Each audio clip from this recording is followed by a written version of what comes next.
Philadelphia, for many the cradle of liberty, the ancient capital of the United States, where the country's history was written. But what if I told you that, behind the scenes of this patriotic setting, there is a reality so sinister that it makes even The Walking Dead seem like child's play? Does that sound like an exaggeration? Unfortunately, it's not.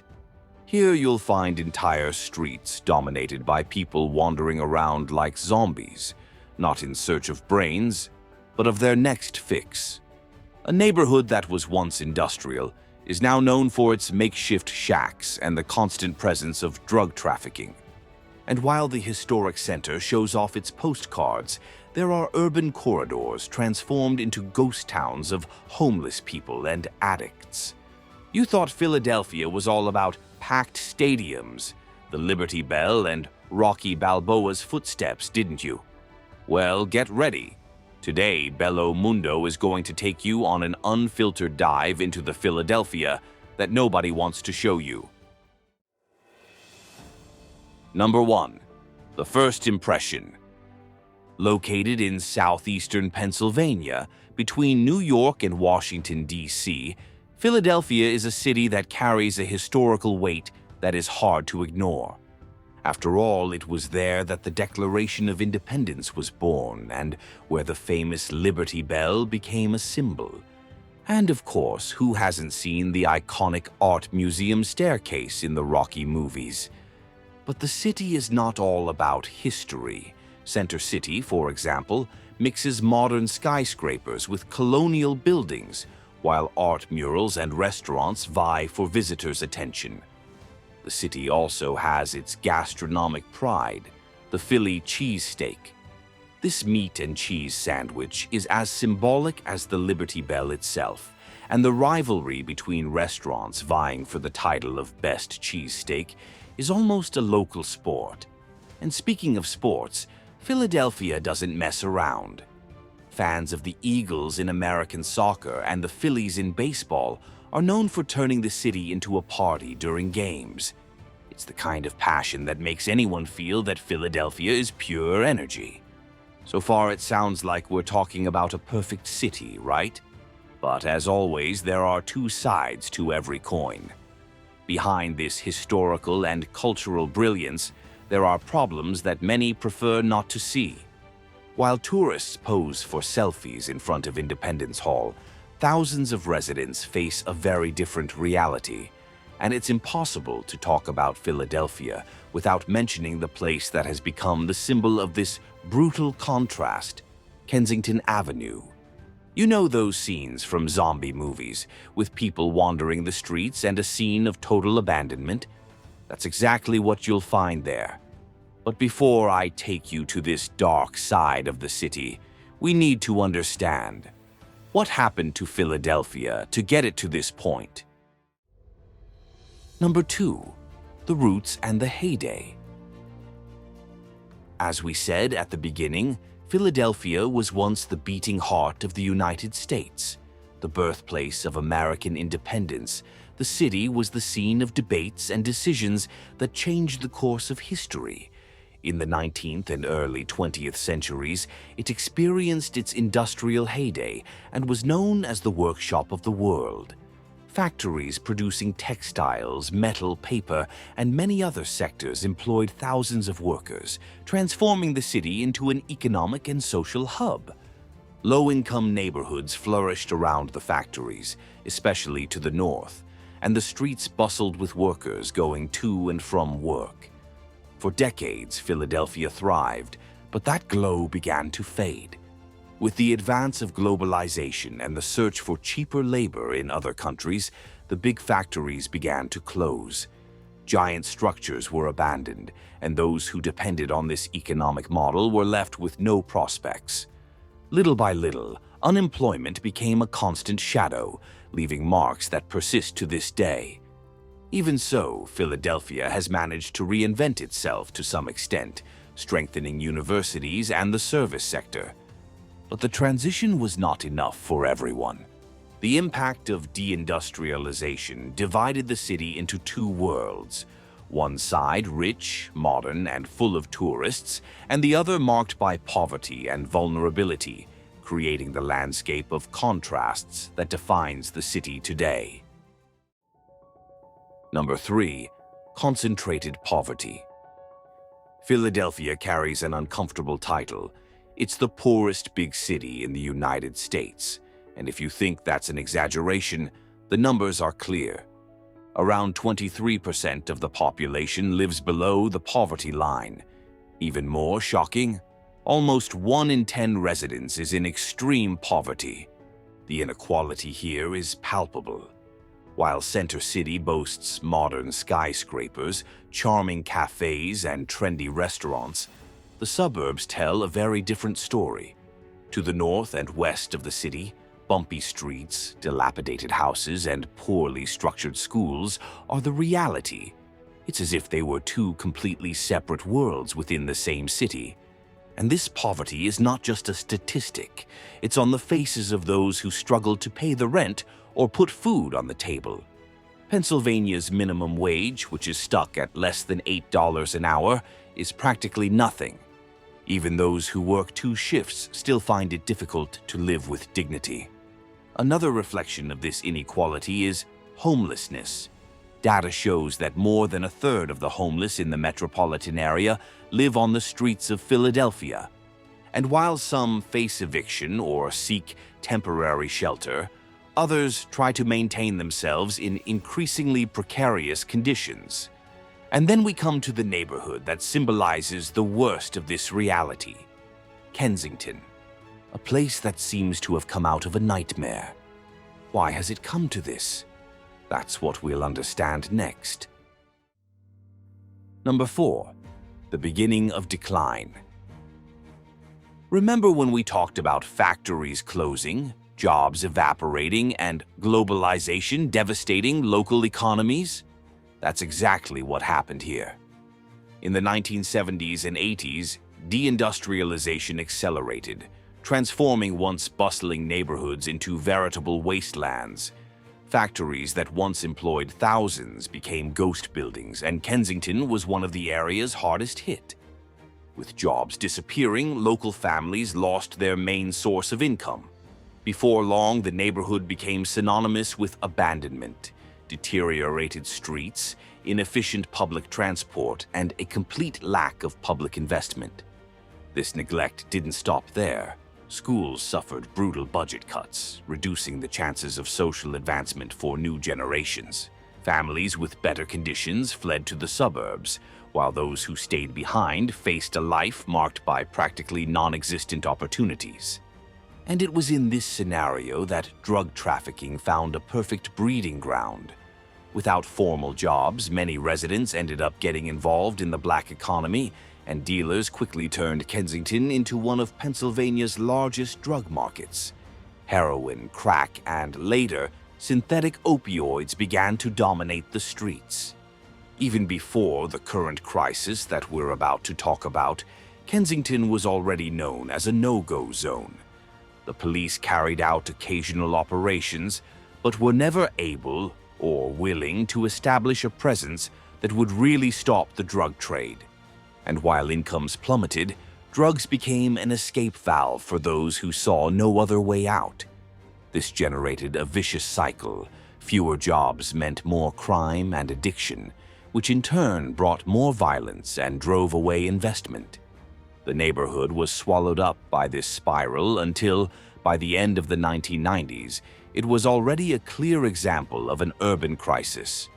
And yet the situation was far from the chaos we know today. Number 5. Kensington Avenue, the other world within the city. When Kensington Avenue is mentioned in the newspapers or among Philadelphia residents, the image is almost cinematic, but not in the glamorous sense. Videos on the internet show scenes of people bent over, in a trance, some lying on the ground.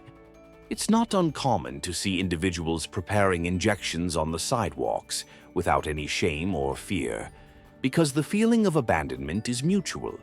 The city seems to have given up on them, while they have given up on seeking help in shelters or rehabilitation centers. It's common to see garbage strewn about, makeshift tents, people sleeping out in the open. It's not for nothing that many have nicknamed the area Zombie City. Drug addicts roam the avenue as if they were totally disconnected from reality. And what's worse, this situation happens in broad daylight without any disguise. The presence of children and the elderly living with this daily image shows that the crisis has gone beyond all limits. And what about drugs? These have evolved in a frightening way. Number 6. The opioid crisis and open-air zombie land. If today Kensington is synonymous with chaos, it didn't happen overnight. Philadelphia is at the epicenter of an opioid crisis that began years ago, with doctors prescribing powerful painkillers on a rampage. Over time, these drugs opened the door to heroin and, more recently, fentanyl, a much more potent and deadly synthetic drug. In 2022, more than 1,400 people died of drug overdoses in the city, a record that makes the size of the problem clear. But the situation got even worse with the arrival of xylazine, a veterinary sedative used on horses, which is now mixed with fentanyl and heroin. The effect is devastating. Profound drowsiness, serious wounds on the body, and in many cases, necrosis. And you know what makes it all the more complicated? Xylazine is not classified as a controlled substance, which makes both monitoring and enforcement difficult. In addition, as it is not an opioid, drugs such as naloxone, used to reverse overdoses, often don't work completely in these cases. The result? In Kensington, the scenes are shocking. People unconscious for days on the sidewalks, open wounds that make it difficult to even walk, and an increase in violence, since those under the influence of these drugs become an easy target for criminals. For residents, this sight has become routine. They cross the street to the supermarket or pharmacy, trying to ignore what's going on around them, but always with the feeling that something dangerous could happen at any moment. But the most surprising thing? Not everyone who lives on the avenue is a drug user. Many of the shacks and makeshift tents are occupied by men, women, and elderly people who have never even put a cigarette in their mouth, let alone used anything heavier. And why do these people live there? Because they have nowhere else to go. Number 7. Homelessness. Kensington isn't just the scene of a drug crisis, it's also the portrait of the extreme homelessness that has gripped Philadelphia. Overpasses and sidewalks are lined with makeshift tents, occupied by people who have lost everything. Many have been pushed into this situation by financial issues, job losses, evictions, or even family breakdowns. The neighborhood ended up becoming the final destination for those who had nowhere else to go, a kind of informal shelter that reveals the failure of public policies to offer long-term solutions. The figures are shocking. Around 17% of homeless people are under the age of 18 or young adults up to the age of 24. This highlights the lack of an efficient social protection network, especially for the most vulnerable. And in Pennsylvania's harsh winter, the scenario gets even crueler. Reports of people dying of hypothermia or developing severe respiratory illnesses are common. All of this could be avoided if there were more accessible and adequate shelters. However, even the existing shelters present barriers. Families are often separated. Spouses and children cannot stay together. In addition, strict rules, such as entry times and substance bans, keep out those who would rather face the risk on the streets than enter places they find oppressive. Poverty in Philadelphia is a cycle of blockages. Efficient public transportation is lacking. Daycare centers are inaccessible for those who want to work, and rents are sky-high. Those trying to sign up for social programs face a maze of bureaucracy. Meanwhile, the streets of Kensington are littered with shopping trolleys full of belongings, sleeping bags, and scattered garbage. It's a daily portrait of a city that lives with misery, right in its backyard. Number 8. Temporary dressings. If you're wondering whether the government has ever tried to solve Kensington's problem, the answer is yes, but always with solutions that were more like bandages than real treatments. In recent years, several police operations have been carried out with impressive-sounding names: Operation Fishnet, Operation Sunrise, and others that became famous in the 1990s. These actions consisted of major raids to arrest drug traffickers, seize drugs, and dismantle visible camps. On paper, the idea was clear: to clean up the area and restore security to the residents. But in practice, these efforts always failed to tackle the root of the problem. The demand for drugs remained high, fueled by desperation and addiction, and the drug trade simply moved on. In addition to police action, there were attempts at social programs, such as harm reduction initiatives. NGOs distributed clean syringes and naloxone, a drug that reverses overdoses. Although these actions have saved many lives, there has been a lack of more robust investment to offer complete treatment and long-term rehabilitation. The big problem is that the city, throughout these periods, limited itself to offering band-aids. It removed shacks from one point, but they reappeared on another block. It evicted users from one street, but had nowhere to relocate them with dignity. As a result, Kensington remained a powder keg, and with the arrival of synthetic opioids, the powder exploded for good. Number 9. The Show of 2024. In the year 2024, the Philadelphia city authorities decided to clean up Kensington Avenue once again.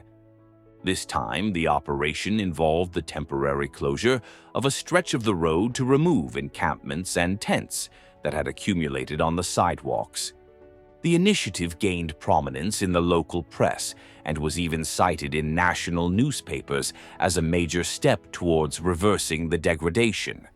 For a few days, the avenue was taken over by cleaning teams who removed tents, threw away abandoned belongings, collected tons of garbage, and tried to direct anyone who wanted to go to shelters.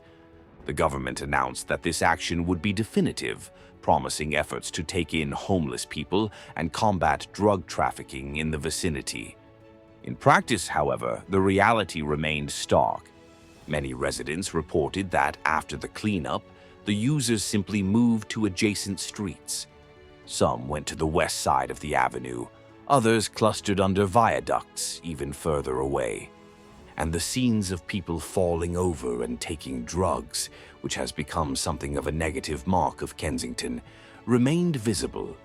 Anyone who passed by a few weeks after the tents were removed saw that the problem was still intact, just spread out. In other words, the images of the tents being removed gave the impression of a solution. But for those who know the local daily life, it was just another media dressing. Trafficking didn't disappear, overdoses continued to occur, and a few days after the famous action, new photos of people in a state of total unconsciousness circulated on the internet. In the midst of so much pain, it's almost ironic to remember that Philadelphia was once the capital of the United States, the scene of debates that paved the way for democracy in the country. The city of brotherly love, so called because of the Greek roots of its name, Philos plus Adelphos, today displays an abyss. On the one hand, the historical and cultural heritage that anchors tourism and local pride. On the other, neighborhoods that have become symbols of degradation and government neglect. And so we end another journey, this time exploring the backstage of Philadelphia, the poorest city on American soil. Now I want to know, what surprised you the most? Let me know in the comments. And if you enjoy uncovering the hidden truths behind destinations that are considered perfect, keep following Bello Mundo. We still have lots of surprising stories and secrets that nobody tells you to explore together. Thank you very much for watching, and see you next time.